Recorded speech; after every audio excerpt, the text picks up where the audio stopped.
नमस्कार दोस्तों, आज हो गया है 5 मार्च और 5 मार्च की मुख्य समाचार बड़ी खबरों में सबसे पहली बड़ी खबर में जिक्र होगा किसान आंदोलन का। 6 मार्च को घरों पर काले झंडे फहराएंगे किसान, हाथों पर काली पट्टी बांधकर जताएंगे विरोध। इसी के साथ दूसरी बड़ी खबर में जिक्र होगा कि टैक्स कमाने के लिए जनता को महंगाई के दलदल में धकेलती जा रही है सरकार। ये बड़ा बयान दिया हुआ है राहुल गांधी ने और ऐसे करके उन्होंने मोदी सरकार को घेरने की कोशिश की है। और तीसरी बड़ी खबर में जिक्र होगा हरियाणा का। हुड्डा का अविश्वास प्रस्ताव, खट्टर की सरकार तो चौटाला की साख पर दाव। जी हाँ दोस्तों, बेहद बड़ी खबर यहाँ पर निकल के आ रहा है।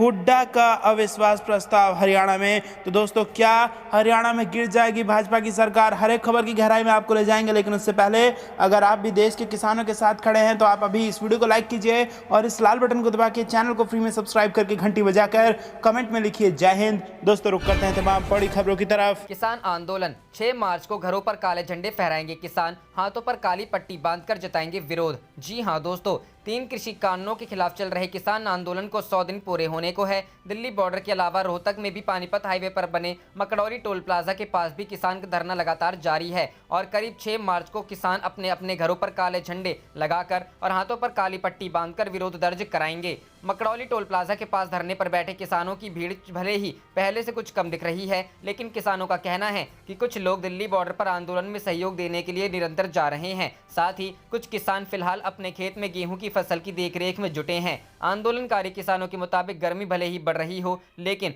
आंदोलन पर इसका कोई असर नहीं दिखेगा। मकड़ौली टोल प्लाजा किसानों को 3 महीने पूरे होने को है। मकड़ौली टोल प्लाजा पर धरना दे रहे किसान नेता राजू ने बताया कि सरकार के गलत कानूनों की वजह से किसान आंदोलन करने पर मजबूर हैं। उन्होंने सरकार को चेतावनी देते हुए 6 मार्च को केएमपी हाईवे जाम करने का ऐलान किया है। कहा गया है कि केएमपी हाईवे जाम करने के लिए टोल धरने से भी कुछ लोग जाएंगे और जरूरत पड़ी तो दूसरे हाईवे जाम करने में भी देरी नहीं होगी। गांव में भी लोग काली पट्टी बांधकर विरोध दर्ज करेंगे। उनका कहना है कि जब तक कृषि कानून वापस नहीं होंगे तब तक आंदोलन जारी रहेगा और घर वापसी नहीं होगी। रुख करते हैं अगली खबर की तरफ। टैक्स कमाने के लिए जनता को महंगाई के दलदल में ढकेलती जा रही है सरकार, राहुल। जी हां दोस्तों, देश में लगातार ईंधन के दामों में इजाफा हो रहा है। कीमतों में बढ़ोतरी के खिलाफ कांग्रेस ने शुक्रवार को सोशल मीडिया अभियान शुरू किया। कांग्रेस नेता राहुल गांधी ने speak up against price rise अभियान से लोगों को जुड़ने की अपील करते हुए केंद्र सरकार पर हमला किया है। पूर्व कांग्रेस अध्यक्ष ने ट्वीट किया, महंगाई एक अभिशाप है। केंद्र सरकार सिर्फ टैक्स कमाने के लिए जनता को महंगाई के दलदल में ढकेलती जा रही है। देश के विनाश के खिलाफ अपनी आवाज उठाइए। कांग्रेस सांसद शशि थरूर ने आरोप लगाया, मोदी सरकार की ओर से उठाए गए हर कदम से आम लोगों की जेब खाली हुई है। देश के लोग इसे सहन नहीं करेंगे और अपनी आवाज उठाएंगे। कांग्रेस के कई अन्य नेताओं ने भी इस अभियान के तहत सरकार पर निशाना साधा। बता दें कि घरेलू स्तर पर पेट्रोल और डीजल की कीमतों में आज लगातार छठे दिन स्थिरता बनी रही। दिल्ली में अभी 91.17 रुपए प्रति लीटर पर और डीजल 81.47 रुपए प्रति लीटर पर है। 27 मार्च को इन दोनों की कीमतों में क्रमशः 24 पैसे और 15 पैसे प्रति लीटर की वृद्धि हुई थी।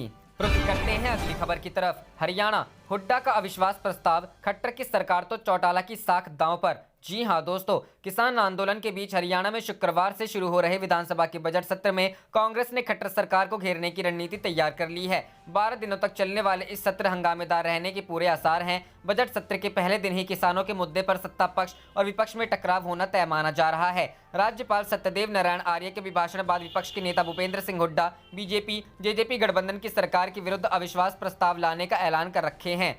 विधानसभा सत्र के दौरान पूर्व सीएम भूपेंद्र हुड्डा के नेतृत्व में कांग्रेस विधायक 3 कृषि कानूनों के विरोध में चर्चा की मांग करेंगे। इसी मुद्दे पर कांग्रेस अविश्वास प्रस्ताव लाने की बात कह रही है, लेकिन इसे स्वीकार या अस्वीकार करना स्पीकर के विवेक पर निर्भर करता है। हालांकि स्पीकर ज्ञानचंद गुप्ता विधानसभा नियमावली का हवाला देकर साफ कर चुके हैं कि जो विधेयक लोकसभा में पास होकर कानून बन चुका है उस पर राज्य विधानसभा में चर्चा नहीं हो सकती। वहीं कांग्रेस विधायकों के द्वारा लाए जा रहे हैं प्रस्ताव को स्पीकर अगर स्वीकार करते हैं तो 10 दिन के भीतर अविश्वास प्रस्ताव पर चर्चा करानी जरूर होगी। ऐसे में कांग्रेस की ओर से खट्टर सरकार के खिलाफ लाए जा रहे अविश्वास प्रस्ताव को बीजेपी जसपा गठबंधन के नेता गिराने की तैयारी का दावा कर रहे हैं। बजट सत्र की शुरुआत से पहले ही मुख्यमंत्री मनोहर लाल खट्टर सरकार ने विपक्ष के हाथ से कई बड़े मुद्दे छीन लिए हैं।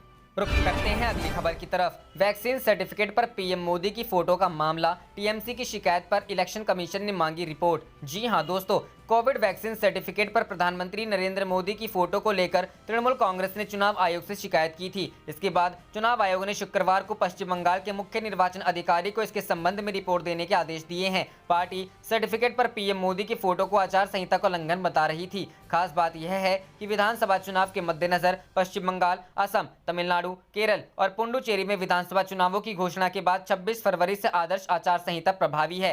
भारत निर्वाचन आयोग ने चुनावी आचार संहिता के उल्लंघन संबंधी तृणमूल कांग्रेस की शिकायत पर पश्चिम बंगाल के मुख्य निर्वाचन अधिकारी से रिपोर्ट मांगी है। मीडिया रिपोर्टर के मुताबिक निर्वाचन अधिकारी को इसके संबंध में 24 घंटों में रिपोर्ट दाखिल करनी है। रिपोर्ट बताती है कि आयोग सीईओ की रिपोर्ट के आधार पर फैसला लेगा। पदाधिकारी ने गुरुवार को बताया कि राज्य निर्वाचन कार्यालय से तृणमूल कांग्रेस की शिकायत का सत्यापन करके रिपोर्ट देने को कहा गया है। उन्होंने बताया कि निर्वाचन कार्यालय की रिपोर्ट के आधार पर ही चुनाव आयोग आगे ही कार्रवाई करेगा। पश्चिम बंगाल में सत्तारूढ़ तृणमूल कांग्रेस ने मंगलवार को चुनाव आयोग को दी गई शिकायत में आरोप लगाया कि पश्चिम बंगाल और अन्य चुनावी राज्यों में कोविन प्लेटफॉर्म के जरिए प्राप्त किए जाने वाले कोविड-19 टीकाकरण प्रमाण पत्र पर प्रधानमंत्री मोदी की तस्वीर होना आदर्श आचार संहिता का उल्लंघन है। पार्टी ने तस्वीर को प्रधानमंत्री द्वारा अधिकार का दुरुपयोग करार दिया है। टीएमसी नेता डेरेक ओब्रायन ने आयोग को लिखे पत्र में मोदी की तस्वीर पर सवाल उठाए थे। उन्होंने कहा था कि सर्टिफिकेट पर अपना नाम रखवाकर पीएम न केवल अपनी ताकत और पद का गलत फायदा उठा रहे हैं, बल्कि चिकित्सा समुदाय से उनका श्रेय भी छीन रहे हैं।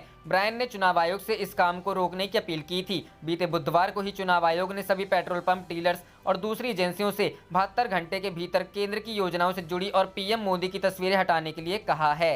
रुख करते हैं अगली खबर की तरफ। पंजाब, हरियाणा, यूपी व राजस्थान के बाद अब मध्य प्रदेश में हुआ किसान महापंचायत का आयोजन। किसानों ने नए कृषि कानूनों को वापस लेने की मांग की। जी हां दोस्तों, कांग्रेस के वरिष्ठ नेता दिग्विजय सिंह ने बृहस्पतिवार को यहां आयोजित किसान महापंचायत में केंद्र के नए कृषि कानूनों के खिलाफ चल रहे किसान आंदोलन का समर्थन करते हुए विवादास्पद कानूनों को वापस लेने की मांग की। प्रदेश के रतलाम जिले के डेलनपुर में आयोजित किसान महापंचायत में भारतीय किसान यूनियन के अध्यक्ष गुरनाम सिंह चढ़ूनी, कांग्रेस नेता और भारत कृषक समाज के अध्यक्ष अरुण यादव सहित अन्य किसान नेता शामिल थे। मध्य प्रदेश के पूर्व मुख्यमंत्री दिग्विजय सिंह ने किसान महापंचायत का आयोजन जरूर किया, लेकिन वह मंच पर मौजूद नहीं रहे। महापंचायत से पहले पत्रकारों से बातचीत में कांग्रेस में वरिष्ठ नेता ने कहा कि किसान महापंचायत गैर राजनीतिक आयोजन है। सिंह ने कहा, किसान विरोधी कानूनों के खिलाफ हम देश में आंदोलन की अगुवाई कर रहे संयुक्त एकता मंच का समर्थन कर रहे हैं। कांग्रेस ने संसद में और बाहर इन कानूनों का विरोध किया है। उन्होंने बताया कि इन कानूनों के खिलाफ प्रदेश कांग्रेस अध्यक्ष कमलनाथ द्वारा जारी किया गया पर्चा वितरित किया गया है।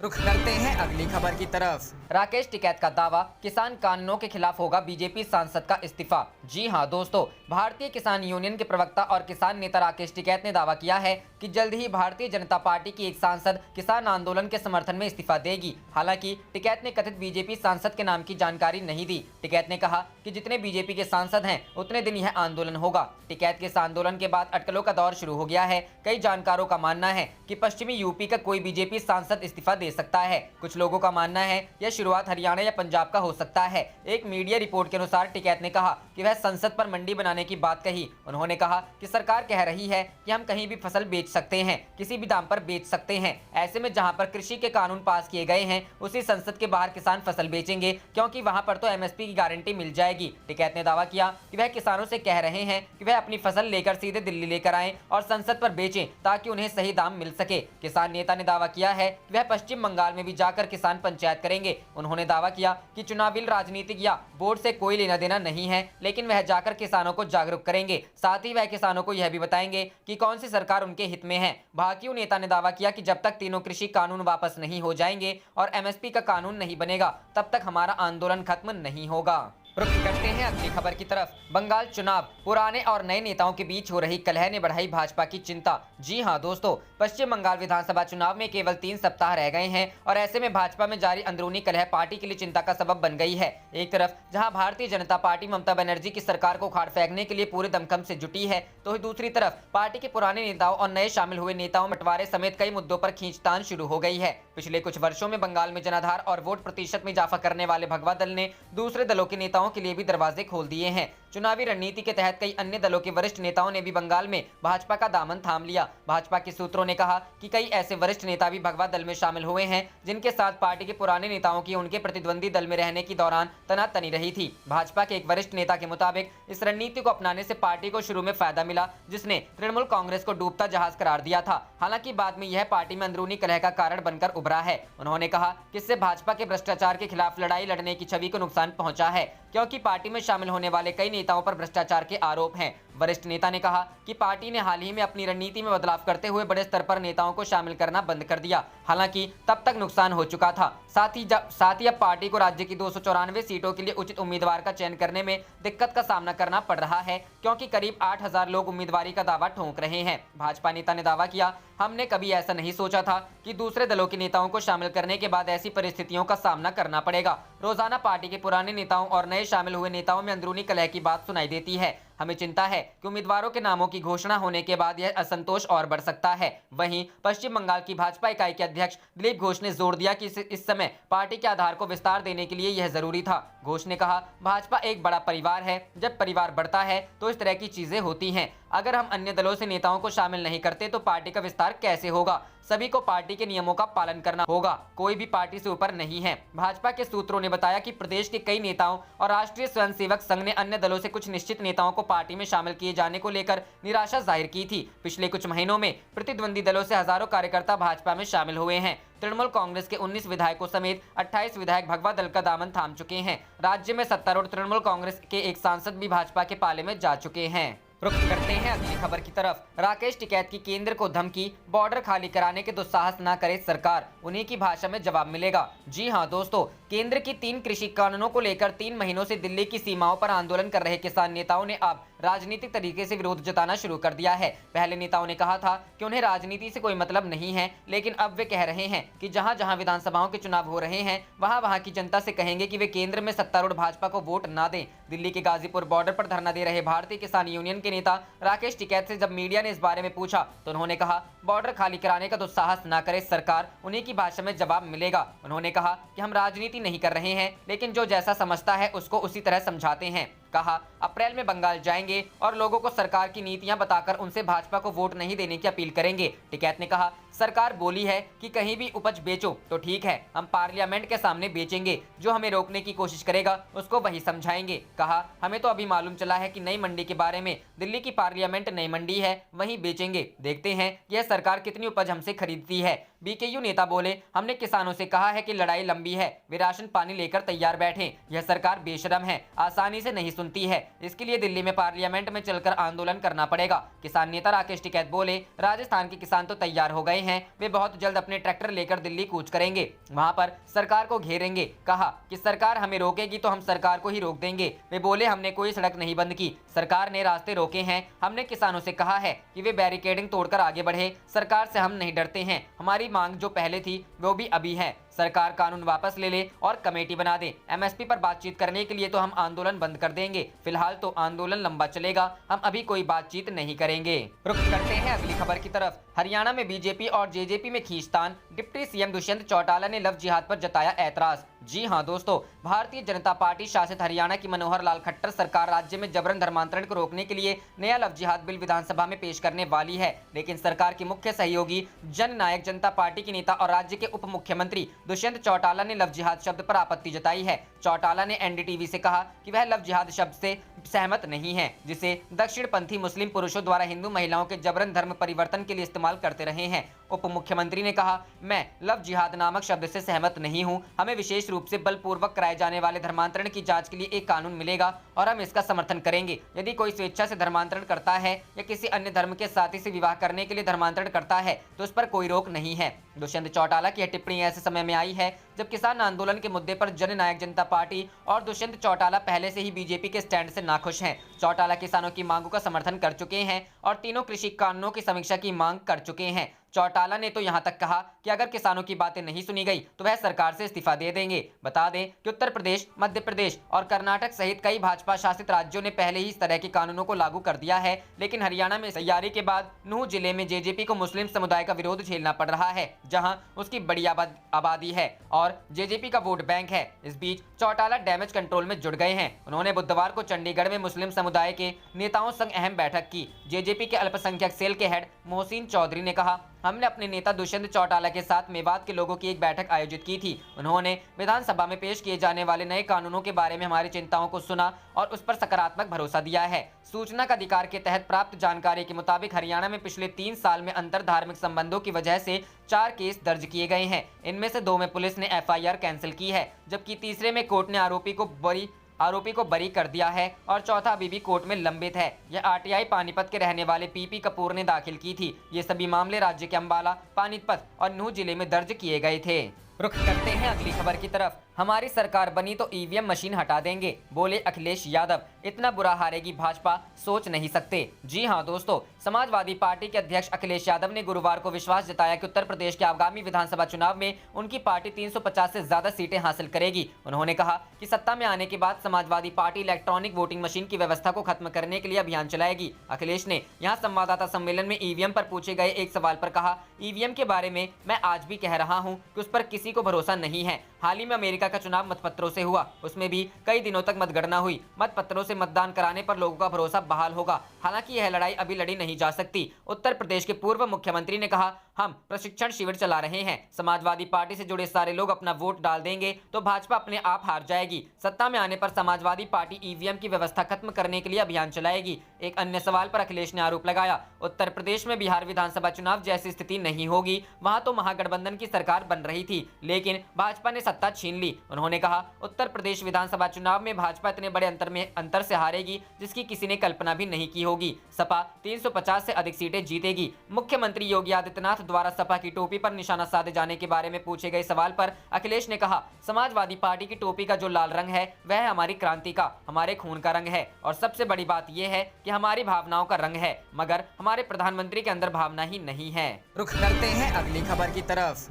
PM मोदी की तस्वीरों वाले होर्डिंग्स हटाए, पेट्रोल पंप डीलरों को चुनाव आयोग का आदेश। जी हां दोस्तों, भारतीय निर्वाचन आयोग ने बुधवार को सभी पेट्रोल पंप डीलरों एवं अन्य एजेंसियों को 72 घंटे के भीतर अपने परिसर से प्रधानमंत्री नरेंद्र मोदी की तस्वीर वाले केंद्रीय योजनाओं के होर्डिंग हटाने का निर्देश दिया। एक अधिकारी ने कोलकाता में यह जानकारी दी। पश्चिम बंगाल में मुख्य चुनाव अधिकारी कार्यालय के एक अधिकारी ने कहा कि ऐसे होर्डिंग में प्रधानमंत्री की तस्वीर का इस्तेमाल करना आदर्श आचार संहिता का उल्लंघन है। इससे पहले दिन में तृणमूल कांग्रेस के प्रतिनिधिमंडल ने निर्वाचन आयोग के अधिकारियों से मुलाकात की और आरोप लगाया कि लोगों को केंद्रीय योजनाओं की जानकारी देने के लिए लगाए गए होर्डिंग में प्रधानमंत्री की तस्वीर का उपयोग करना आदर्श आचार संहिता का उल्लंघन है। चुनाव आयोग द्वारा 26 फरवरी को राज्य में विधानसभा चुनाव की तारीखों के ऐलान के साथ ही आदर्श आचार संहिता लागू है। रुख करते हैं अगली खबर की तरफ। अब बंगाल में शिव बनाम राम, शिवरात्रि पर ममता का नंदीग्राम में नामांकन। जी हां दोस्तों, पश्चिम बंगाल के चुनाव में हिंदुत्व की जोरदार लड़ाई देखने को मिल रही है। एक और जहां जय श्री राम के नारे को लेकर विवाद खड़ा हुआ है,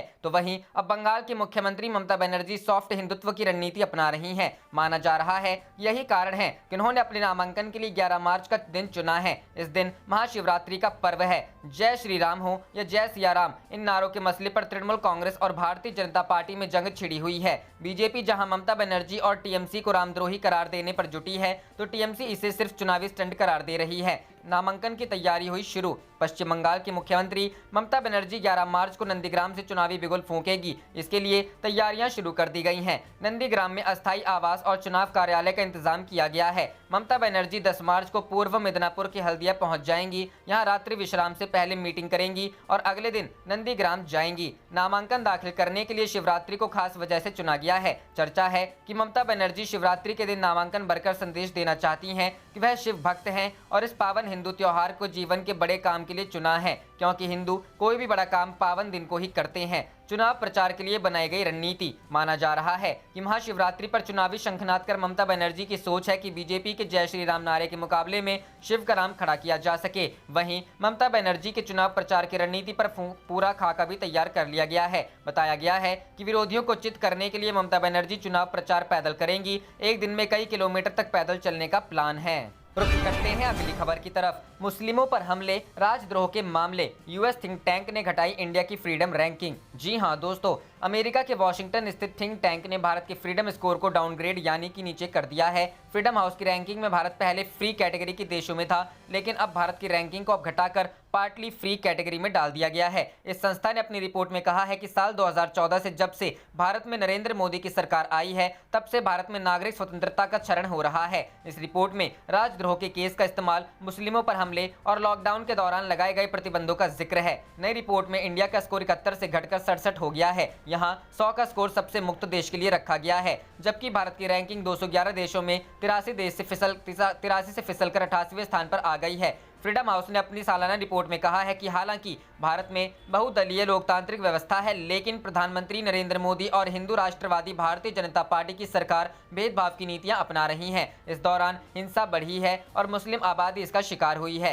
रिपोर्ट में कहा गया है कि इस सरकार में मानवाधिकार संगठनों में दबाव बढ़ा है, लेखकों और पत्रकारों को डराया जा रहा है, कट्टरपंथ से प्रभावित होकर हमले किए जा रहे हैं, जिनमें लिंचिंग भी शामिल है और इसका निशाना मुस्लिम बने हैं। रिपोर्ट के अनुसार गैर सरकारी संगठनों, सरकार के दूसरे आलोचकों को परेशान किया जा रहा है। मुस्लिम, अनुसूचित जाति और जनजाति के लोग आर्थिक और सामाजिक रूप से हाशिए पर पहुंच गए हैं। इस रिपोर्ट में 67 स्कोर के साथ भारत और डोमिनिक रिपब्लिक के कतार में आ गया है। फ्रीडम हाउस ने कहा है कि इस स्कोर का मतलब यह है कि अब दुनिया की 20% से कम आबादी फ्री कंट्री में रहते हैं। ये 1995 के बाद सबसे कम आंकड़ा है। फ्रीडम हाउस की रिपोर्ट के अनुसार 100 स्कोर के साथ फिनलैंड, नॉर्वे और स्वीडन दुनिया के सबसे स्वतंत्र देश हैं, जबकि 1 स्कोर के साथ तिब्बत और सीरिया दुनिया के सबसे कम स्वतंत्र देश हैं। फ्रीडम हाउस ने अपनी रिपोर्ट में कहा है कि साल 2020 के फरवरी महीने में दिल्ली में सांप्रदायिक और विरोध प्रदर्शन से जुड़ी हिंसा में 50 से ज्यादा लोग मारे गए, जिसमें ज्यादातर मुस्लिम थे। रिपोर्ट में कहा गया है कि ये लोग सरकार की ओर से नागरिकता कानून में किए भेदभाव पूर्ण के खिलाफ प्रदर्शन कर रहे हैं।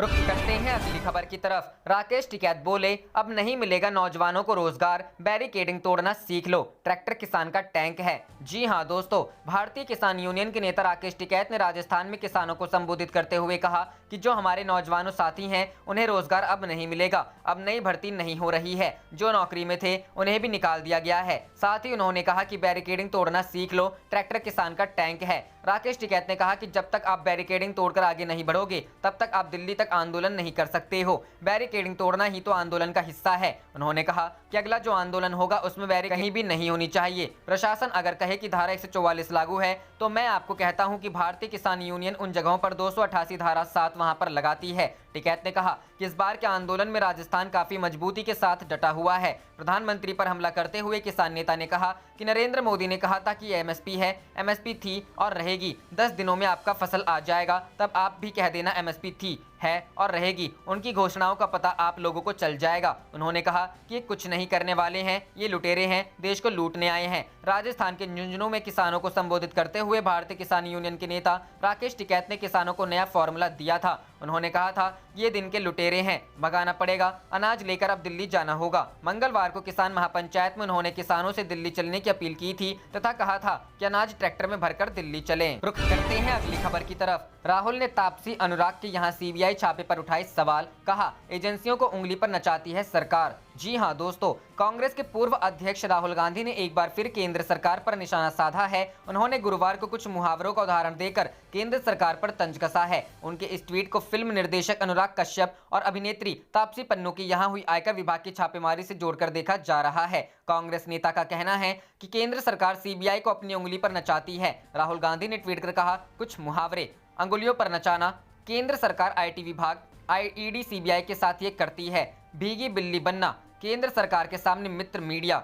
खिसियाना, खिसियानी बिल्ली खंबा नोचे, जैसे केंद्र सरकार किसान समर्थकों पर रेड कराती है। बता दें कि वायनाड से सांसद राहुल गांधी की तरफ से लगातार सोशल मीडिया के जरिए मोदी सरकार पर तीखे वार किए जा रहे हैं। भारत और चीन के बीच तनातनी से लेकर देश की अर्थव्यवस्था तक को लेकर वे मोदी सरकार पर निशाना साधते रहते हैं। वहीं विपक्षी पार्टियों ने इसे सरकार की बदले की कार्रवाई करार दिया है। राहुल गांधी से पहले महाराष्ट्र सरकार, महाराष्ट्र कांग्रेस, शिवसेना समेत अन्य विपक्षी पार्टियों ने इस छापेमारी का विरोध किया है। महाराष्ट्र सरकार में कैबिनेट मंत्री अशोक चौहान ने पिछले दिनों कहा था कि मोदी सरकार की ये कार्रवाई दर्शाती है कि वो बदले की भावना से काम कर रही है। वहीं शिवसेना सांसद प्रियंका चतुर्वेदी ने बुधवार को ट्वीट कर कहा था कि उम्मीद है कि जल्द ही हमारा आयकर विभाग बंधुआ मजदूरी की स्थिति से बाहर निकल जाएगा। ठीक इसी तरह की कमान ईडी और सीबीआई के लिए भी है। गौरतलब है कि आयकर विभाग की कई टीमों ने हाल ही में मुंबई पुणे की लगभग 30 जगहों पर छापेमारी की। रुख करते हैं अगली खबर की तरफ। गुजरात के उप मुख्यमंत्री केंद्रीय मंत्री गिरिराज सिंह और रवि किशन समेत भाजपा के 4 नेताओं के खिलाफ मुकदमा दर्ज। जी हां दोस्तों, कृषि कानूनों के खिलाफ आंदोलन कर रहे किसानों पर विवादित टिप्पणी करने के मामले में गुजरात के उप मुख्यमंत्री समेत भाजपा के 4 नेताओं के खिलाफ पंजाब के जीरा व फिरोजपुर की अदालत में फौजदारी मुकदमे दायर किए गए हैं। यह मामले जिले के 4 किसानों की शिकायत पर दायर हुए हैं। किसानों के वकील रजनीश दहिया ने बताया कि मंगल सिंह, जगजीत सिंह, सरबजीत सिंह व बलराज सिंह ने आंदोलनकारी किसानों पर विवादित टिप्पणी कर बदनाम करने के प्रयास में 20 जनवरी को गुजरात के उप मुख्यमंत्री नितिन पटेल, केंद्रीय मंत्री गिरिराज सिंह, सांसद रवि किशन व राष्ट्रीय सचिव राम महादेव को नोटिस भेजकर किसानों से माफी मांगने की बात कही थी। उक्त भाजपा नेताओं ने 15 दिन तक कोई जवाब नहीं दिया। इस पर किसान मंगल सिंह ने केंद्रीय मंत्री गिरिराज सिंह, जगजीत सिंह ने उप मुख्यमंत्री नितिन पटेल, सरबजीत सिंह ने सचिव राम महादेव के खिलाफ जीरा की अदालत और किसान बलराज सिंह ने सांसद रवि किशन के खिलाफ फिरोजपुर की अदालत में फौजदारी मामला दायर किया है। आप देख रहे थे आपका अपना चैनल जय हिंद जय भारत।